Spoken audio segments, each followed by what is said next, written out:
Well, Candice, thank you so much for joining me and talking a little bit about the challenges Indonesians face as far as remittances are concerned. Hi, my name is Candice. Live in Hong Kong for almost 7 years. Almost 7 years. Okay. And during that time, how often would you send money back home? I usually send money like 4 times in a week, like 4 times, I think. 4 times a week. Yeah, Wow. mostly. Sometimes I send 3 times in a day when my parents need it. So I send it often by TNG. Oh, yeah, by TNG. How much do they normally pay if they use a Western Union or a MoneyGram? How much do they pay percent in fees? Um, I don't know. I never send money by Western Union to Indonesia, but usually it's more expensive. Maybe like they need to pay over $30 or per 4K. I don't know, for 8K, because I never sent to Indonesia, but it's always more expensive.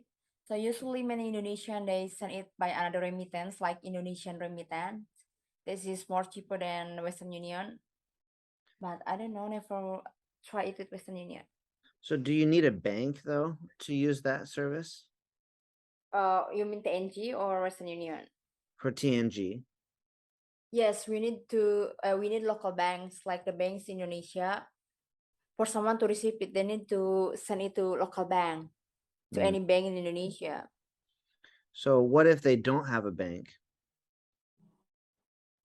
Their They family. supposed to have a bank. I think TNG cannot without a bank. Yeah. So they need to. If they don't have their own, for example, their parents don't have their own account, so they can ask to the neighbor or to their relative who have account. I think it's before, because before I live in village, right? Long time ago in my place, in my father place, there's so many people working abroad, like in Arabia. Then they don't have bank account, but they can send it by the post office. Oh, by the post. They can send it in the By mail. post office, yeah, they're gonna send the letter, and then those person need to pick up the money from the post office to withdraw it.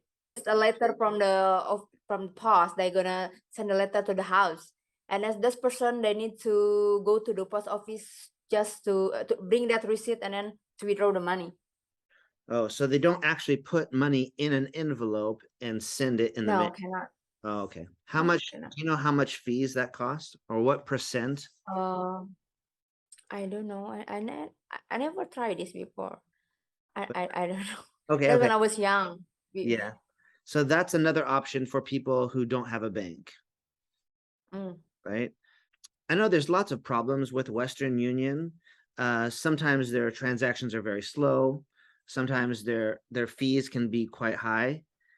Have you ever Mm. heard of anyone who has had to wait a long time before their family can get the remittance? Remember before, Tantan tried to send me money from Hong Kong to Indonesia, and because the post office and it was Christmas, and I don't know, this was public holiday. It's so difficult for me. I have to wait for 10 days for Western Union. Tantan sent me to from Hong Kong to Macau, Wow, and I 10 need to days. wait for days. Yeah, but like in Macau and Hong Kong, there's so many people who has more money. They're doing the remittance by themselves, like just transfer from Macau bank to local to Indonesian bank. Like me, for example, if I have more money, I can just ask my client, oh yeah, you can send money to me and I will help you to send it to Indonesia. It's just pay me $30 for every 8K. There's so many people got scammed, but it's from their fellowship. How to say fellowship, right? Many scam by the Sims Indonesia. I mean, they work as a helper, for example, right? Or just any foreign worker, Indonesian foreign worker in Macau, and then they're doing remittance. And then yeah, I heard they got some got scam, but it's not from the app, but it's from, I don't know, personal thing, like anyone can do it remittance like that. Okay, I can help you, something like that. Can you tell me more about the app that you use? TNG? TNG or what? Yeah, tell me. Can Yeah. you tell me a little about Before, when I was in Hong Kong, I used it because it was just, I think it's just like promotion, like they newly open. So it's the SIM fee, even you want to send like 50K, still $30. What Tantan do is like, ada remittance like over $8, you need to pay like double. How to say this? Double what? You need to Double the fee. double. Yes, double fee. You need to pay double fee. But before it's not like that. And yeah, for TNG, if you use over 100,000, they will, how to say, because before mine is over 100,000 K, right? 100,000. Mhm. So the TNG doesn't work. So I need to go to their office and need to upgrade to PIV. But I didn't pay anything. I didn't pay any money. They just need my document. Do you trade cryptocurrency? Yes, before I had Binance before, but I don't use it anymore. And trading for USDT to IDR, I think. IDR. Okay. Yeah. Yeah, it's good. Like I can transfer from Binance to another apps and then to Indodax. And then Indodax is something like Indodax is the app that we can pay a lot of coin like Ethereum, Bitcoin, something like that. But Indodax is belong to Indonesia.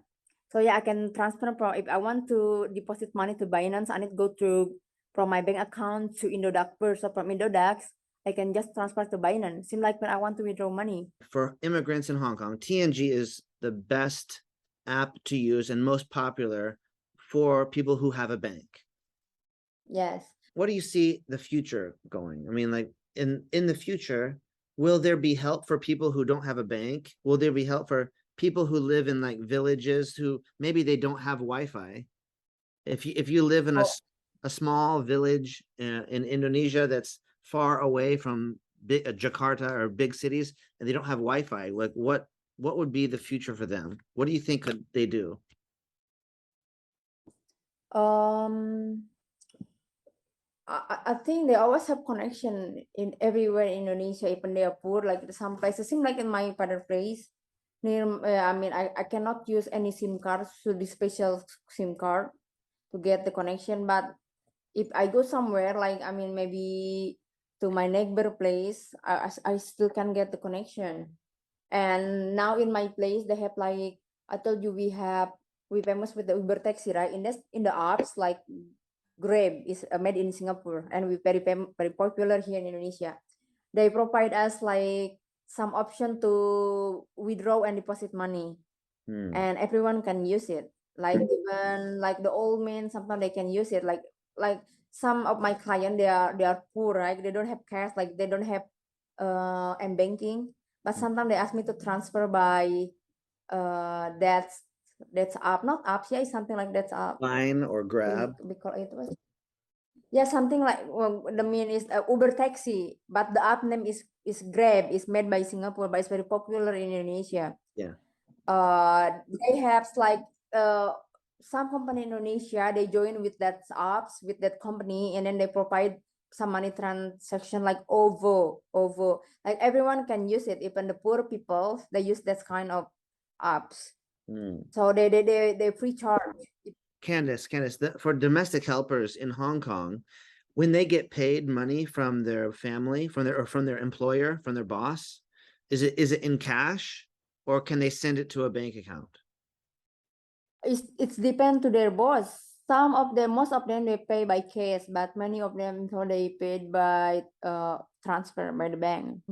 But usually from if Indonesian people to they want to send for Indonesian in Hong Kong, they want to send money to Indonesia. Usually they send it by Indonesian remittance. But if their boyfriend in Hong Kong, they want to send, all of them, they will go to Western Union. What if they're undocumented? Means they don't have an ID. They will ask the neighbor or relative who have ban. Yeah. Of course, they will ask the neighbor, yeah, and the neighbor the one who will pick up the money. It's something like Western Union, but it's by post. I tell you, right, by post office. Oh, by post office. Okay. Yes. Okay. But you still need to have an ID to pick it up, right? Yeah, just show your ID card. You don't need bank account.